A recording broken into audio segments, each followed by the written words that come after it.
Abuji, Abuji, Abuji.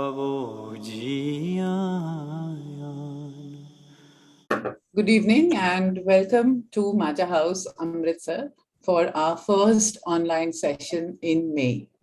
As temperatures soar outside and we are completely dying inside, even though we have our ACs on, it's like really difficult to step outside.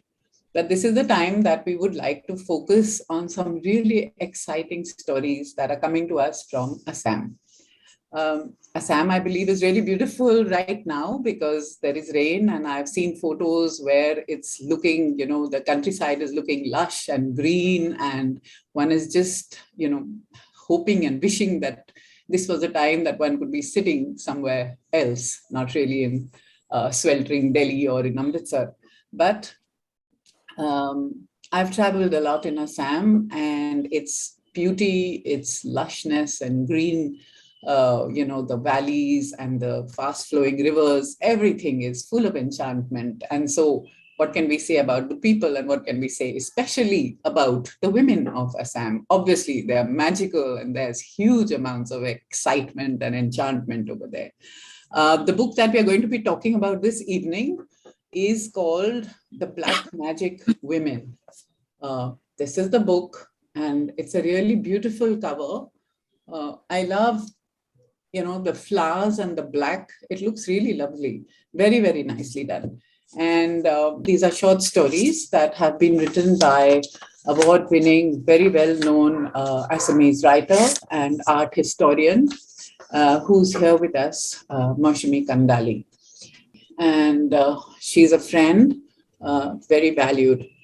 And her translator, Parvina Rashid, is also here with us today. Hi, Parvina. Hi.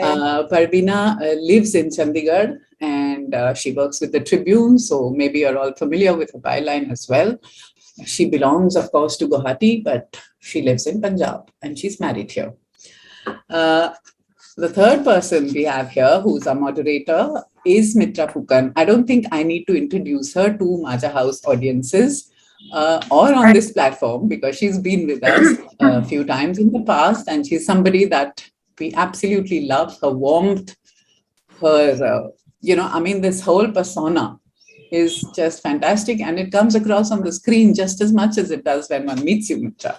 So thank you very, very much for being here. Mitra is a well-known writer with many novels and short story collections to her credit, and also translations that she does with rare passion and love for the language. So all three of you, welcome. I'm going to now hand over to Mitra for the conversation, which will be about 45 to 50 minutes long. And at the end of it, audience, please ask questions. Over to you, Mitra. Thank you, Preeti. Thank you, Maja House. It's lovely being here again.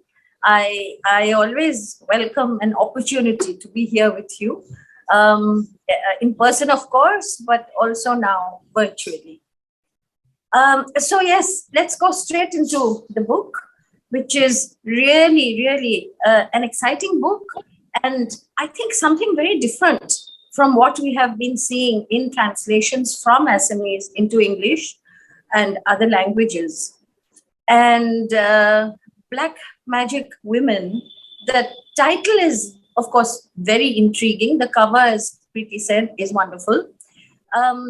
Because it balances several things, several layers are there, right, Moushumi? Yeah. So one is, of course, the fact that women of Assam are supposed to turn the men they love into goats and different animals and keep them with them forever. That's a myth that has been around for quite some time. And frankly speaking, I really enjoy it. I really love being labeled like that. And of course, there's this other thing, the song. She's a black magic woman, Santana, which is there in the book also. So, and the very first story is about the black magic woman. Could you, Moushumi, lead us through the selection of these stories? I mean, most of them are dark. They're all black, even though they are not particularly in particularity, they are not about black magic, but there's a darkness about them. There's a great deal of darkness. So Moushumi, could you take us through this selection, which seems thematic to me in many ways? Moushumi. Thank you, Mitra Baidu. And first of all, I thank Majha House so much. Thank you so much for giving us this opportunity. Thank you, Priti. I'm really grateful. We are really grateful. I and Parveena. And yes, Mitra Baidu, going straight to the question, like when Parveena approached me one day that, let's do a project, let's translate your story. So the first thing that came to my mind was like, what do we want to talk about? Suppose, because it's a translation. Had it been an original, I mean, in Assam and Northeast, people already know me. I have full collection of short story, but what do we want to say? That was the first, entry point to it. So yes, that's why you could see a kind of thematic, unity. And yes, black magic. Why black magic? Well, let me tell you about an anecdote. Once I visited Shimla for a seminar in the Institute of Advanced Studies, and then I came across a British colonial reportage.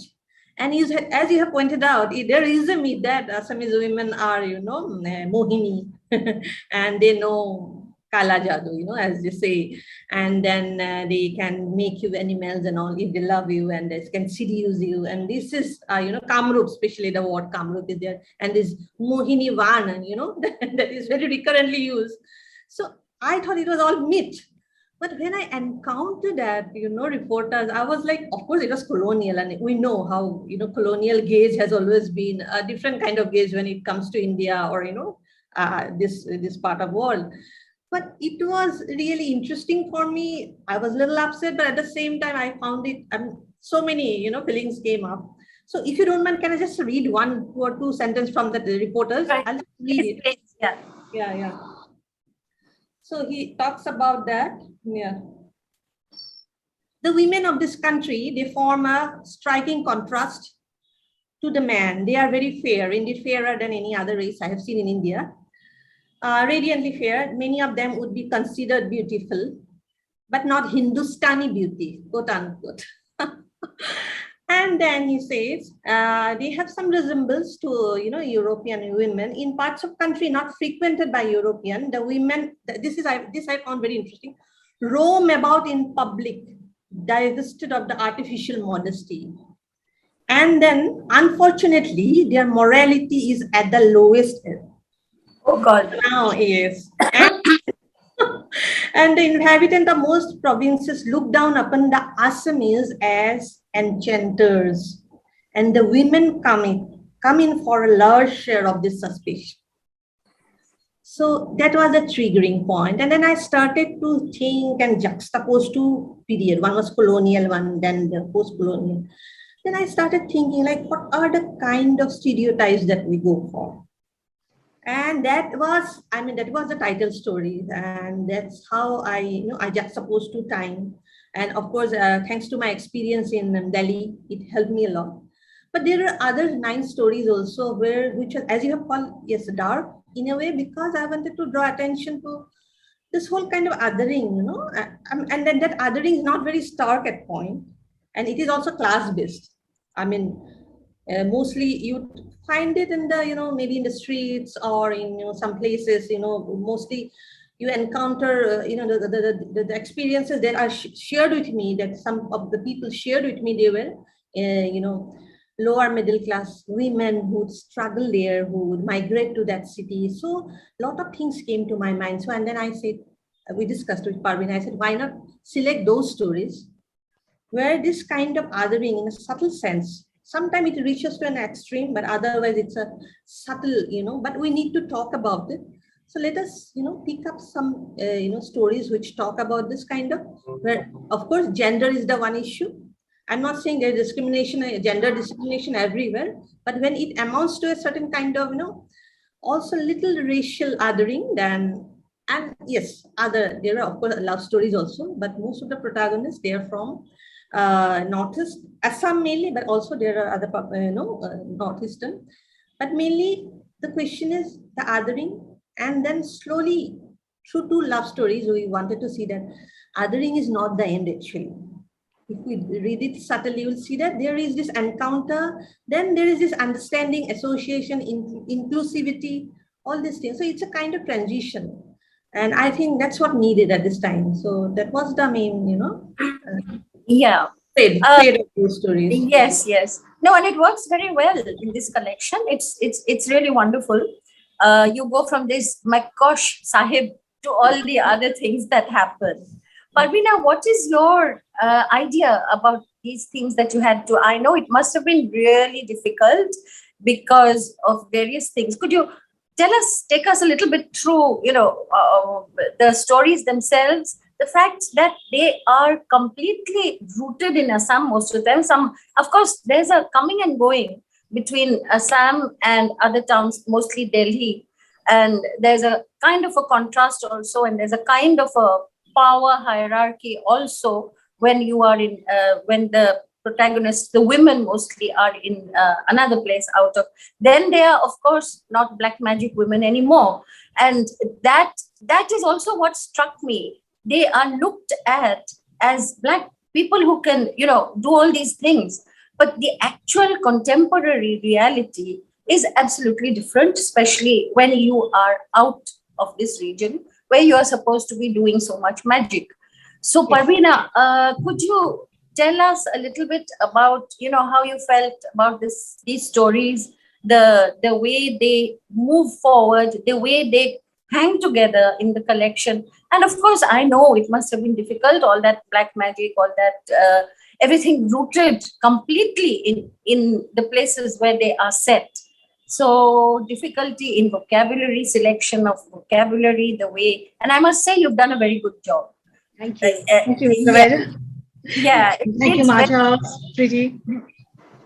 Well, Yeah. these are the stories that I could actually relate to, because like Moushumi says, we both came out of Assam and then we studied outside. So we did that othering that Moushumi was talking about, we did face it ourselves. It was kind of personal. And so I could actually relate to all the stories, like, the Hyenas, you have gone through the stories, and the black magic women. We are not black magic women outside Assam. We are more of that person when they're receiving, and not because of just our looks, but our persona, our language, everything. So these stories, when we selected, we wanted to keep the broader theme of gender inequality, gender discrimination, as well as discrimination is racial discrimination also. So the connecting thread that we kept throughout the book was not just discrimination, but how we try to assert our identity outside. How difficult it is for us to say that, okay, we are one. We are also part of, we may not speak very good Hindi or Hindi, we come with an accent, but yeah, we are there, and we want to make our identity issue, not identity issue, I'd say, we want to make our presence felt there as a part of one mainstream. Yeah. Yes, I understand. And this is such a common thing, this othering, so common at different levels. And I would like to make it clear that othering exists here also, in our land also, but it's everywhere. No, but, I've been married for 22 years. I'm called by my friends a Chinjabi, Chinky married to Punjabi. So, okay, it's in a lighter vein, but yeah, it's it gives me a different identity. Yeah. So I think othering happens everywhere, and we in the Northeast are not free of it either. We have, I think, people should, I don't know if stories have been written about the othering that people from outside this region face here. But these stories are a different kind of what shall I say, a narrative that takes things to the first of all, because Moushumi, I found something very interesting, and I think it's part of your style. Many of these stories, they go back and forth, back and forth. There is a lot of myth, there is a lot of mythology. You have Draupadi and everybody, I think in Draupadi is there, then in this Seva, the girl, Seva, she is she is placed in a very far away time, and that atmosphere of that time comes in, and then you bring in the present through a gadget, of course, and which I like. But in also other stories, there is this movement from past to present, and it's all, and many of your metaphors are also, the past, but also connected to the present. So was this, this must have been a conscious choice for the selection of these stories, maybe? Yeah, no, first let me tell othering. Yes, it is there, even in the family also. I mean, what is this self and other? You see, it's not that inclusivity when it's not there. So it is there. Interestingly, if you read the first story, when we talk about the gender dynamics, there is one character called Kobiraj. Kobiraj means one who is a practitioner or healer.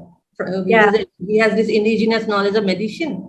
So he tells the white Sahib, Makosh, that beware of those lowly women. So it is, I have not shown it as black and white. I mean, as you said, people who come to this part, they also feel they are othered. So our job as a writer is to talk about this, that othering will be there. It's a human nature, but it shouldn't be to the extreme end. There should be acceptance.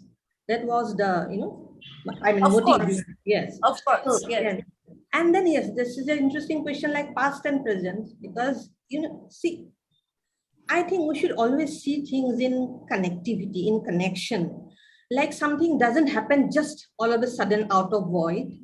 It has a continuity. There are historical ruptures, of course, but there is also a continuity. So our job is to see, by juxtaposing past and present, to imagine the future and check things, how things have it changed? Is there any kind of transition? So whenever I see something, yes, it could be collective, I also, not only me as Moushumi Kandali, that suppose we are analyzing one incident or one person or community. I think history and culture, these are the two important categories that comes to our mind. Otherwise, our judgment will be very superficial. Why something is like that? Why it happened? Has there any change? And if the change is it for good or bad? Like this juxtaposition of Makosh's position, like all women, Assamese women are instances, they have very low morality, they roam around, unlike other women, Indian women that he has seen all over. So what was his position? I have analyzed him also, like from what ground he comes, and what is this Kobiraj doing here? I mean, supporting that. And then has it changed? I mean, the contemporary time, what is the contemporary reality? How do we perceive women? Does certain kind of location and identity has a connection to it? So these are the questions we think that this comes to, and of course, these are narrative, but I think there are narratives which can be said only, as a storytelling. And then there are, of course, narrative which you try to weave, right? Because you want to see the world around and maybe, mediate in certain way. So yeah, so automatically it comes to my mind whenever I see things and try to understand things actually, because sometimes I get very confused why this is so. So then I try to see all those embedded context. So that way, yes, I think yes. But yeah, of course, that must be true. But also, it for me it gave the stories a lot of depth. Because it's going back to mythology and natural descriptions, so many things. And then there's a lyrical element when you're describing the past, which is not there when you're describing the present. So I understand, but we'll talk about that a little later. So Parveena, it's very difficult, I know, to translate, mythology or myth, which are so very specific, with so very specific terms. So when you were doing that, how did you feel? What did you do? What was the way you were going forward? And you've done a good job, as I keep saying. Thank you. Thank you so much. I have to admit this is the toughest, most challenging project that I have ever taken. Moushumi's book, that's because she uses lots of metaphors, mythology. So I had to make myself, aware of these things, and like when because all these two different eras coming together seamlessly. To do that, the language had to be very different for her, the John McCosh era, and then the now. So I had to keep all these things in mind while doing the translations. And it's so, like, you have to think. It's not just word to word translation or something. You have to get into that, into her mind to know to interpret what message she's trying to give, and then to transcribe it accordingly. So it was difficult, very difficult. In fact, the last story, Andhikapur, for that, I actually had to sit down with a Sanskrit scholar to understand, because there's so much of Sanskrit terminology in it. Right. Yeah. Right. Absolutely. Actually. That's what I was wondering, because these are absolutely specific terms to a particular culture, which is not there, I mean, for anybody. And the language, because it is set in that Mahabharata era, so the language had to be that. Even in the Black Magic Women, the John McCosh, John McCosh won't say hi, what's up, kind, English. So I had to think about, how I would put his perspective into place. Yeah. So it was quite difficult translating her, Moushumi. Yeah. Her stories are very, very complex. I know, I've read her. And of course, there's Moushumi, your images, and everything is very visual, which is to be expected given your day job, your art historian background and all. Extremely visual, but also extremely, it's not diffuse. It's not a diffused kind of a description, very specific, with specific colors.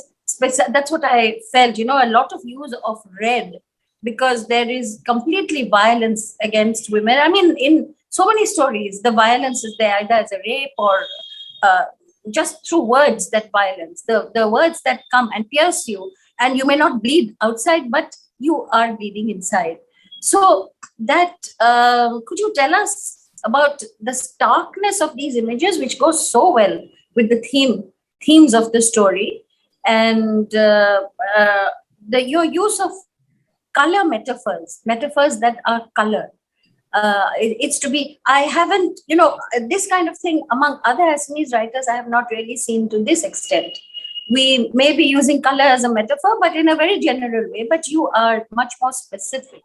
So could you lead us through that in a way? Thank you, Vaido, for mentioning this. Okay, it's a tough question. Sorry. No. No. But I am enjoying the question. Right. It's not deliberately. It comes spontaneously. Number one, and sometimes yes, one can be conscious, but otherwise, while you are mediating through, you're weaving a narrative, you're thinking about it, automatically things go visual. And one more thing I have seen, yes, of course, there is a connection with the field that I have been working, art history. The visuality of it must have influenced me. That is one thing. But also I see, in Assam and Northeast, it's so colorful, don't you think, Baido? Like, look at the textile, and the textile are so symbolic. Yes. For example, the gamusa, the border of gamusa is Amar je gamusa khani ronga khutare bua. The red, it's already in Bihu. Only you need your eyes and ears to listen to those, symbolic expression, which were folkloric imagination. The problem is we do not understand the value of it, but it is already there. All over in the Bihu Geet, Ainam, all this folk. The visual. The folk has been so much neglected. All these genres, whether it is art or music or and then textile. All the indigenous groups of Assam and Northeast, the textile, the motif, and they are significant. The yellow of the Bodo tribe, or the red, everything. It talks about the clan, their position in the Nagaland, you can see. And see, for example, in Karbi Anglong, the hornbill, the bird, no, not hornbill, sorry, I forgot it. Anyway, the bird so when you see all around, you listen to the music, you think about those, folklore. So it is so colorful, actually. I think I'm just picking up. Because it's all around here. Forget about the beautiful scenic, beauty of the place. And of course, it is now going away because of thanks to, aggressive modernization in name of development. That's a different issue. Let us not talk about it. But yes, our folkloric imagination is very rich with color and all. And color plays a very big, part in understanding, and rituals and all. So all these things have since childhood, I would take interest into it. And then that's why maybe I took up. I was initially a master in philosophy, but then I was drawn to art history and aesthetics and I went there. And then I started understanding color more deeply. So maybe that's how things have come, in my stories. That much I can say. Because because I had never thought about this question. No, it does. It struck me. It has when I read your other stories also, not just this collection, the use, or maybe because I know you're an art historian, so I look for it, but I don't think so. I think it is true, the presence of color and the significance of the use of color. And what you said about, and actually color evokes so many things, just as music does and melodies do. And so I would like to go to the story where music plays such an important part. And could you take us through that Momoko's story? Okay, the primitive prayer. The primitive prayer. And which actually describes a very modern phenomenon of plagiarism, and also not giving enough credit, not just in music, but in so many other fields as well. So but I loved that story, and especially the way it has been written. So if you take us a little bit through that story, and then maybe we can have a reading from it, both of you. Okay. I love it. Thank you very much, Baido, because you are a great musician yourself. You appreciate it. You are, we know that. I appreciate it. Thank you for picking up that story. Because so many people have discussed about this book, but nobody picked up that story. But that is, I think, most close to my heart, because and it was written 10 years back, actually. But we picked it up because the main protagonist is from an indigenous group of a tribe of Assam, and those are like two celebrities. One is a journalist, one character, and the main lead character is known as the Guruji because he's a music maestro. He's an iconic figure in the contemporary music industry who picked up the tune and the song. That was a lullaby which Momoko, the tribal woman, she sang for her child. That song was picked up by an anthropologist. He just recorded it and he took it. And then without her knowledge, that song was taken. It was given a little twist here and there with replication of replacement of one or two words, and just taken to the studio, and it was given a new different. And Guruji claims it to be his own creation. So these things we keep seeing, especially in the culture industry, in the popular cultural expression. The mainstream, whenever you see that TRP, who you see that the blockbusters and all, really in the name of fusion and creating folk again. Consciousness about folk culture. They very cleverly they take up. And what I was suggesting that of course there will be fusion, because in the folk genre there has been handed over from generation after generation. A song is handed. Nobody has ownership on that. But one thing we should remember, the acknowledgement that who are the sources. Because when we do research, we mention the informant, isn't it? We talk about the source. But why not in music? Because that way we are actually depriving the folk artist, or so this kind of plagiarism or this kind of claiming ownership, unlawful ownership is so rampant. And now I see folk traditions, they are dwindling, they are not given proper respect, whereas they are so catchy. In Assam there is this trend of Bihu Kuriya Geet, so it is all based on Bihu, isn't it? So these phenomena, I love it. I know culture is dynamic, there will be changes, But also we need to be very careful about giving due respect and acknowledgement. So the story came from that thought. And I can see that it actually has become more and more relevant. I mean, if you would agree, by the way, yes, I think you have also written a story, right? Yeah. No, it's become more relevant because we can now access each other's music so easily. YouTube and so many other things, and you just take it and add a few, as you said, add a few instruments and so on. Is different. But Moushumi, could we have a bit of reading from that story, and then Parvina, if you could, the same story, if you could say it in English. I want our audiences who are not Assamese to know about the flow of the Assamese language and also the way she has used it, which I think is important in the telling of a story. So please, Moushumi. Okay, I'll not make it long. I'll just read one paragraph. Right. I can read just to give you this, you can read more paragraph, but I can read one or two just to give a feel, the dhvani of the sound. Okay. Right. So the primitive prayer, the title of the story was Primitive Prayer. So in original Assamese, it was Adim Prarthana, primitive Adim Prarthana. Adim Prarthana hi gantur nam, jitu ganok loi ei kahini.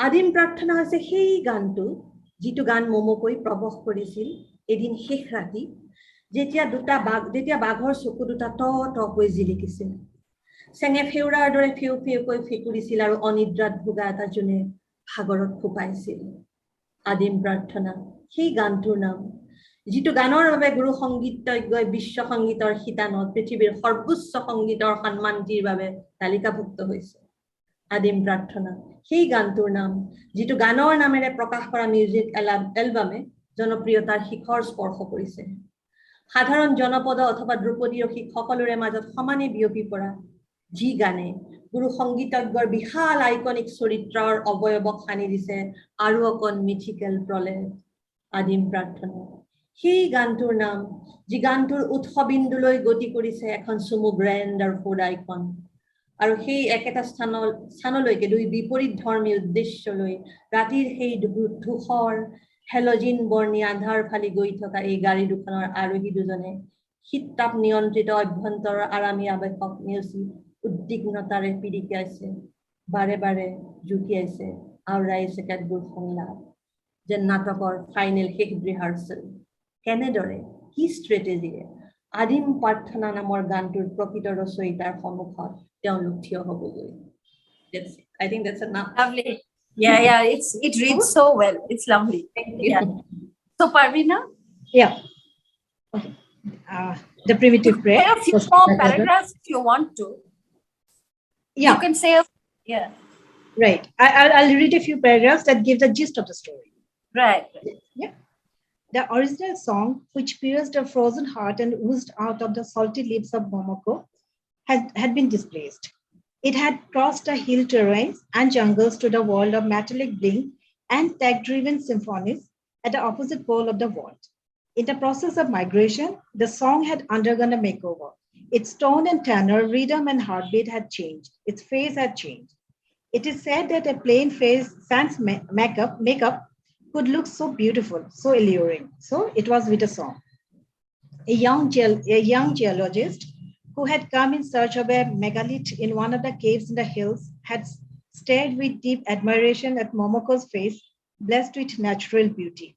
She was taking him and his team on a guided tour. By the time they returned, the sun was retreating. The members of the geology team were tired. They had sat down in the shadow of sal trees, which dotted the mouth of the caves. Momoko, leaning on a huge stone, was looking at the sun that was turning a bright red. Its rays illuminated Momoko's face, making it look like a blood-red flower. The red flower was busy watching the retreating sun as it spread its colors in the sky. As she was watching the bright bamboos, which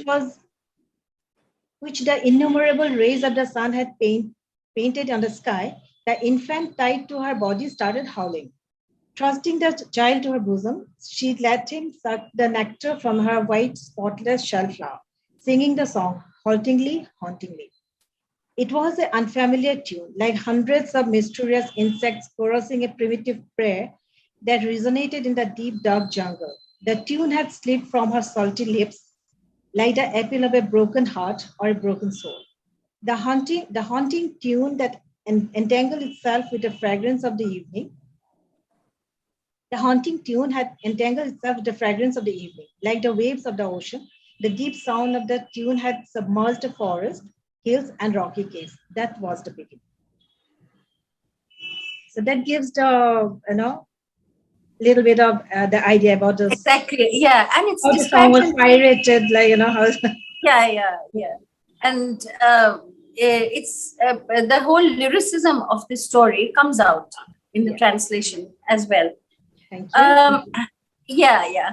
So, Moushumi, there's a lot of course, violence for women, but also violence. You have the story, The Final Leap of the Salmon, which I really like, because here also the images that how the insurgent returns home, and he knows he knows that he's in danger, just like the salmon, because the bears are there waiting to pray for him, and yet they will go. Yet that sense of home. And one of the images that will never leave me is that of the Himolo tree with the spirits of the children hanging there, and the spirits playing, and the body is left there, wrapped in cloth and all.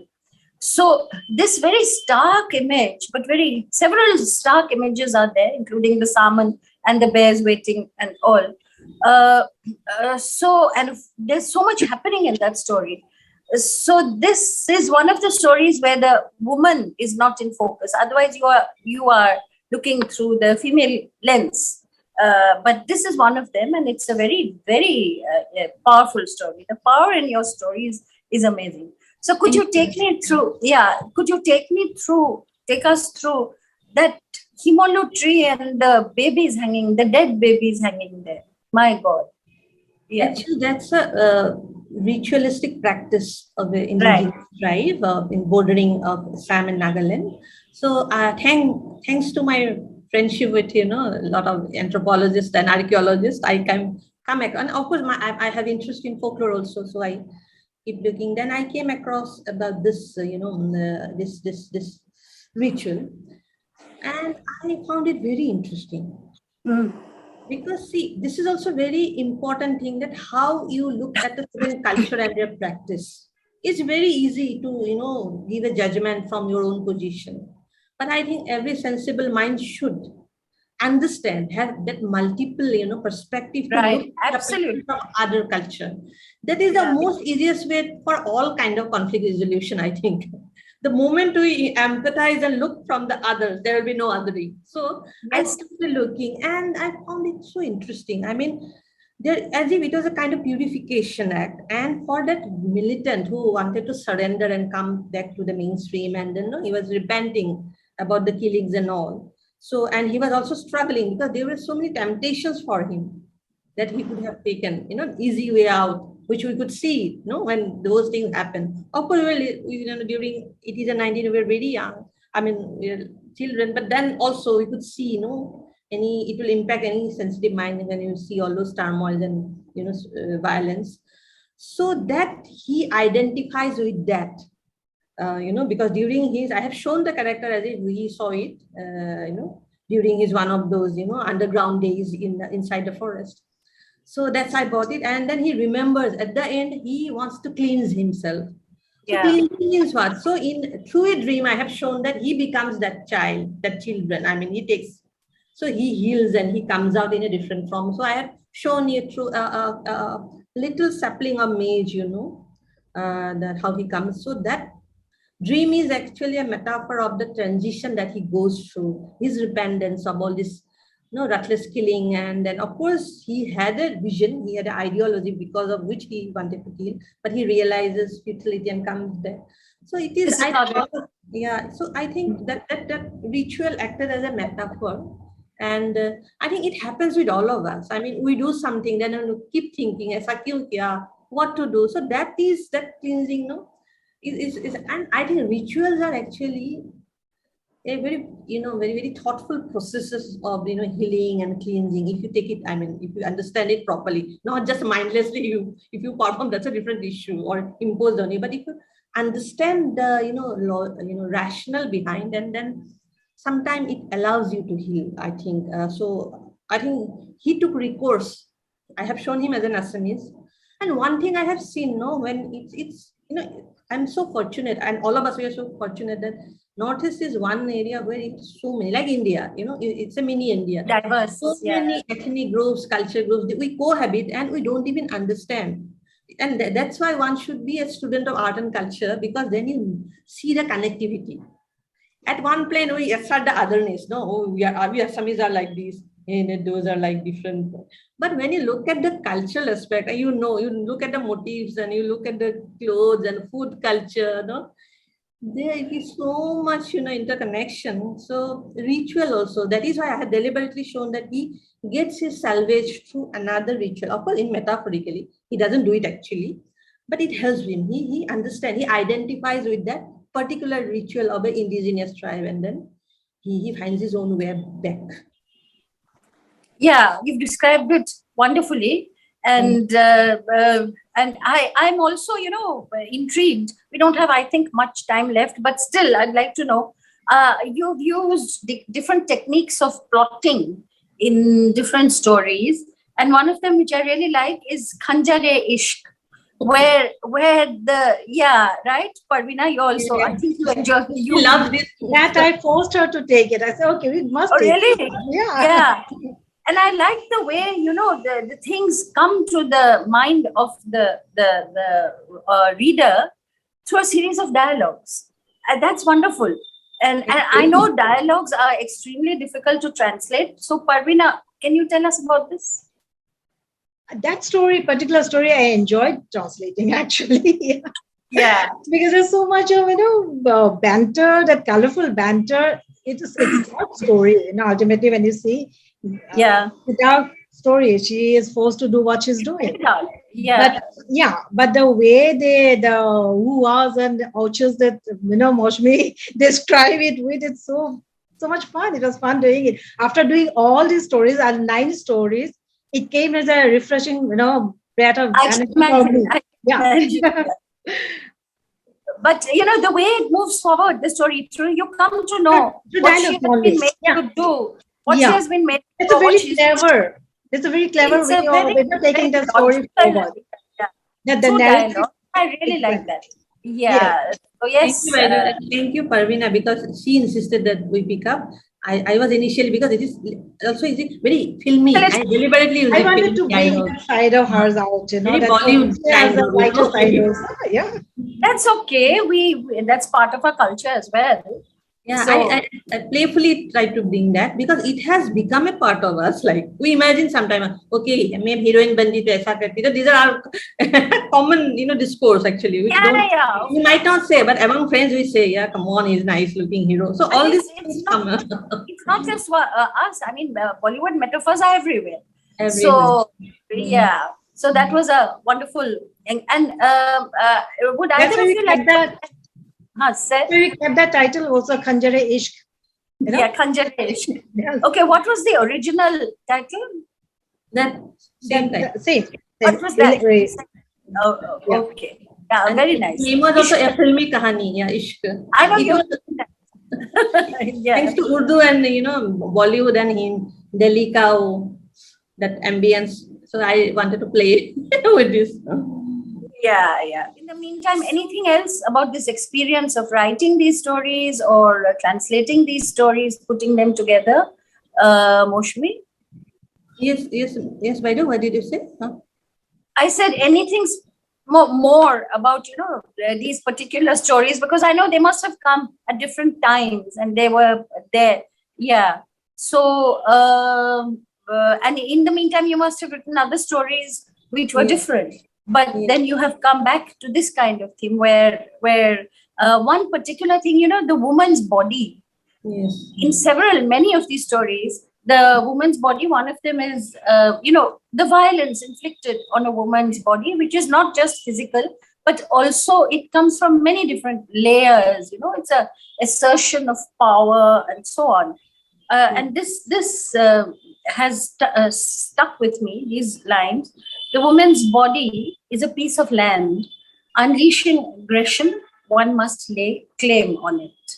So that is something that, yes, it's there in several of your writings. And also it's a concept that comes across in many stories in that others have written also. But you have portrayed this very starkly in some stories, very starkly, where a little girl is raped and left to die and so on. So Parveena, tell us something about this experience. It's difficult to translate such stark images. Definitely, it was. So many times, like when I translated, before translating, I used to discuss this, her stories with my colleagues and all. And we all were like, oh my God, it gives us the goosebumps. Like, even while telling them verbally, it was very dark. So many times I went into depression. I'll keep thinking, oh God, what has happened? I know exactly what a thing to happen to a woman or a man also. Exactly. So, yeah. The darkness of the story got to me. I had to give myself breathing space to get out of it. Actually, I'm thankful to those days. It was almost 6 or 7 years in Delhi. So, and thankfully, I was in a very, very, not in a posh area, and it did wonders to me. Empirically experienced. One shouldn't be there. I mean, I was, of course, I was, to tell you, given a personal anecdote, I was teaching in a university, and I was also a mem sahib in the Upper Assam, they call it, because if you were a wife of a, refinery, which is very colonial, then going to Delhi and then staying in the fringes areas of Delhi. And then I'll just narrate one thing. I had a domestic help, and then she said, "हमारे घर के बगल में जो थी ना, बहुत दिन हो गया, 9 दिन हो गया, she is missing." I told you, I don't remember. Yeah. I was like, shocked. Kya hua? Then after 1 week, she comes back and saying, "Oh, she died. Her body was found near the gutter." I was like, what? Because coming from middle class and all this, no, it was a big shock. But she was very easily washing her clothes and saying, "Arey, kisi ko garmi chad gayi hogi hai." So these were the stark realities, that's a reality, and of course in Assam and North, we come across, but that also helped me. And then of course, we were there during the Nirvaya time and all these things. I mean, it impacted me actually. It was a different kind of experience I had. So yeah, I can imagine. Otherwise, I would have been in depression. So I had to write it. Yes. No, but we come across so many of this kind of stories now everywhere in Assam also. They're happening. That's what I said. Here also. Here also. I mean, it's not as if we are, apart and away from this. No. But I think when you are in a city like Delhi, somehow it's much more, it's not happening in some other place like that. Because in many ways we are insulated in Assam, Yes, that's what I was saying. I was a main side, but then I was... You were the wife of an oil official, which is something, a different category altogether. Yes. So those are the nuances that happen. But the book has come through very well, of course, and I'm sure, and congratulations to both of you, and I'm sure it's going to do well. I'll be watching its journey. And meanwhile, Preeti, do we have questions? We'll ask a few questions. I think there's 1 or 2 already in the chat box. But anyway, I also wanted to just ask about the translation, because of course, listening to you, Moushumi, there's such a lilt and a sort of melodiousness when you read it in Ohamia. And then I feel that kind of thing doesn't come out in the translation, because obviously English is a totally different language, which tends to really deaden and flatten rather than, make things look more... there's no lilt, definitely. You don't find that somehow. So, Parveena, does it take longer? Did it take longer when you're trying to express the same thing in English? Because you have to also explain to us, because we don't know. half the thing. So you have to build that context for us. Yeah, So is it like longer? Does because the Moushumi uses it did, as I told you, like, it's been the most challenging project of my life so far. Because Moushumi uses a lot of metaphors, mythology, so it's difficult to capture the essence of her thought process and translate into English. That the language difference, like in the Black Magic Women, the story Black Magic Women, she has used Bonti Pura and Dolagota and Bonti Pura rituals, which has no equivalent in English, no word equivalent in English.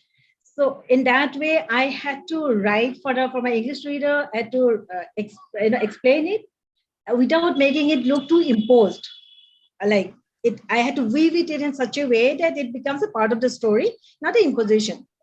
So that was a challenge for me. And then her the juxtaposition of two different eras, like the English that John McCaw should be speaking will be very different from what the modern person will be speaking. So I had to keep that in mind. And then Andika Parv also, as I say, is lots of Sanskrit as well. And then so many other mythical lore that she has used. I was not aware. I had to learn myself to get them to bring it in. Like there's this story, Hyenas, coach number 1. There's this guy, who says he crosses the Delhi, street, very busy Delhi street, and that mythical guy on a buffalo, riding a buffalo, following her. And I was wondering, who is this mythical guy and riding a buffalo in a Delhi street? Then it struck me, okay, she's talking about Yamraj. I said, oh my God. So, to get that, it was a eureka moment. It's wow. So it was a very, very thoughtful process. It was not word-to-word translation or, I had to literally get into her mind to get it and then enrich myself, to put it in all together, what was said to justify her, thought process. It was very difficult, but it was a very, very enriching journey for me. Yeah, the long thing also, every day. Moushumi, you've dedicated one to baby Haldar. Yeah. Because that story is actually about a Dasi. So, no, I was thinking that, of course, reading feminism has made me aware about it. So, the way we cannot homogenize Northeast, we tend to do it, but there are heterogeneity. Similarly, when you talk about women, we cannot just use one blanket term. Every class, caste, region has their own specific gender issues and problems. So I was thinking about the lower class women. What does change and empowerment means to them? So that's how actually, and I was also thinking a lot had been written about the, major characters of that epic era, but what about the Dasis or the Dasas who were working? So I just imagine a Dasi who is cooking, and she has no one to talk to. So she's talking to the fire god, Agni Dev. See, my hands are aching. Masala piece ke mera haath dukh raha hai. That kind of, exchange she's having. And that's how it, so as I said, sometimes I want to see whether things have changed or not. So yes, Baby Haldar came up as an inspiring, and also sometimes you want to, through stories, I will not say activism is a different kind of word. I do not, of course, literature can change also, and at the same time, I don't know how impactful it is, but it impacts maybe one or two mind definitely. So I brought her to juxtapose with that imaginary Dasi, Sevu, and then because it was very interesting for me, inspiring for me, for domestic help, maybe Haldar to write her memoir. It is so inspiring, and so I wanted to dedicate that story to her. So Yeah, it was quite interesting to find that. Anyway. Because Preeti is a little bit involved in Baby Haldar's story. Absolutely involved. Also doing many covers with her and all. Yeah, you were very involved. Yeah. Definitely. I had no idea. It's sisterhood. Okay, so I think Ranjit Pawar is here, and she's put a question here saying, othering is something very major for us to counter and negate right now. What are the answers? Diluting your identity to assimilate? I mean, these are questions that are coming up increasingly in modern India. Yeah. All of us can respond to it, but first thing that comes to my mind is we shouldn't dilute. I mean, identity is precious to us, but acceptance, inclusivity, include. I mean, there shouldn't be like, as I said, my things come from, everyday little anecdotes and, everyday experience. So suppose commuting by metro, sometimes what you see, I keep observing. Suppose someone with a particular different, look is sitting. Some people come and then take a moment, and then they will not sit. They will sit with someone else who looks similar. So these are little gestures which are ingrained in our, perception. That is, aram se jaake uske saath baith jao, go and talk. Hey, how are you feeling? I mean, I'm not saying you have to talk. I mean, just sit behind, or if exchange the water bottle. I mean, there won't be any poison there, right? So that little kind of exchange will do magic. That is magic. Yeah, one doesn't have. I mean, it's an everyday acceptance. The marginalization shouldn't happen because of look, because of gender, because of race, because of location. Like, no, it sounds very, very cliche, I know, but sometimes old indigenous wisdom is very important. Like we talk about the bagicha with different flowers, the garden with different flowers. So let it be like that, there will be different flowers. Let us smell like, why only rose? Look at some other, flowers also. I mean, whatever. I mean, don't marginalize. The first step is not to marginalize anybody, not to exclude, not to others. See as someone which do not belong to our group, us, they are not. Little bit of, inclusivity, little bit of inclusion and love will do wonder, I'm telling you. Because that's what we have been doing for long in India, actually, whether we acknowledge it or not. But I mean, India is like, oh my God, so many different cultures, we have been existing like that for ages. So it is possible. Like, me married to a Punjabi. Yes. Like my mother-in-law makes sevaya in Eid, and I make kebabs in Diwali. So it does work. Mm. Yeah.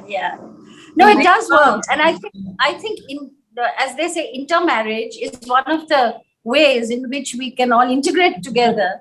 And I think overall, if there's kindness, that is such a simple thing, and just have kindness for others. Yes. That is, I think, one way. You don't have to subsume your own identity. Right. Yeah. Don't feel someone alone, excluded or alone, Right. That's why I'm saying again and again, inclusive. Ranjit, do you want to add to that? We can unmute you if you would like to say something. So it was a very enlightening talk. But coming back to the question, because I don't want to take too much time. Now, when I say diluting your identity to assimilate, I'm talking of those who are marginalized, those who are othered.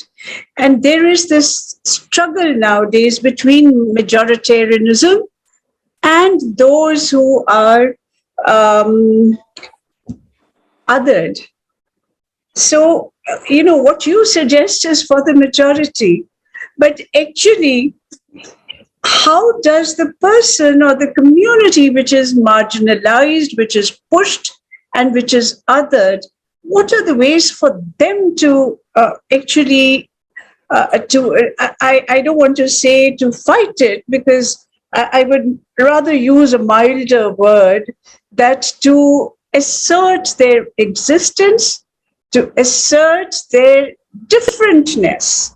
That I think it's a very difficult question, honestly, but I'm very glad that you have focused on it, because we really need to focus on it. That is the need of the hour. And it's very baffling for people who are marginalized that what to do, how to safeguard themselves, their families, their community, and exist in this multicultural country, but where majoritarianism is closing in. I'm glad you've written about that. Yeah, that little assertion should be there, of course. Yeah, I mean, you have put it so well. Yes. Thank you. I have a question for Moushumi. Can you hear me? Yes, yes, I can. You know, when I was reading about, I haven't read the book, I haven't laid my hands on the book as yet, but the Myong village in Assam, the hub of black magic, Yes. Wow. did you travel to the place? What did you ask? The Sorry. Myong village in Assam, Yes, yes, yes. hub of black magic in India. Yeah, Mayong. Yes, yes, yes. There is a place. Pronunciation different. Yeah. Did you Yes, actually go there and talk to the locals to gather your information?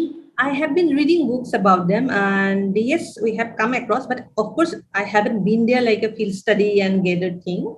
It is a little, how to put it, because that was just a starting point. It is not about the black magic practice of the Mayong people. It is more about, how people were seen about the perception. But of course, yes, I have studied about Mayong. I know.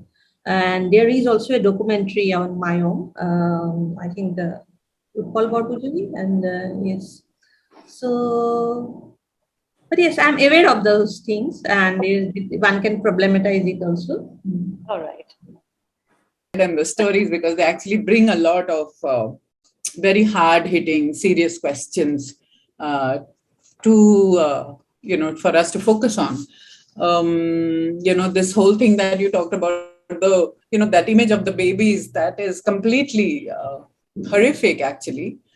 Something that's going to stay with you for a long time. Much like I remember reading Aruni's book, that first book, Aruni Kashyap's book, in which there is this body hanging from the lamppost. Those are the kinds of images which never go away. And somehow all those years of insurgency, or whatever you want to call it, all the Assam agitation days, how can one ever forget? And I think that is another thing that sort of links Assam and Punjab and the two histories, because we've all gone through this kind of struggle and this kind of death of young people, this kind of wrongly placed idealism sometimes, which really has terrible repercussions. So I know that's not the right note to leave us on, but it is something that stays with you and Moushumi, I really think that it all comes across in stories of the kind that you've brought, and the way that you've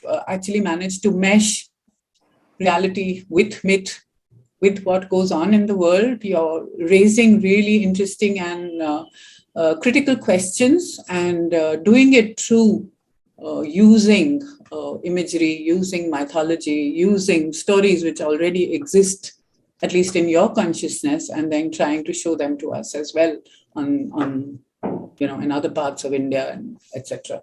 So thank you very, very much. And thank you, Mitra, for that lovely conversation. Thank you. And, My Moushumi, pleasure. Verbena, thank you once again.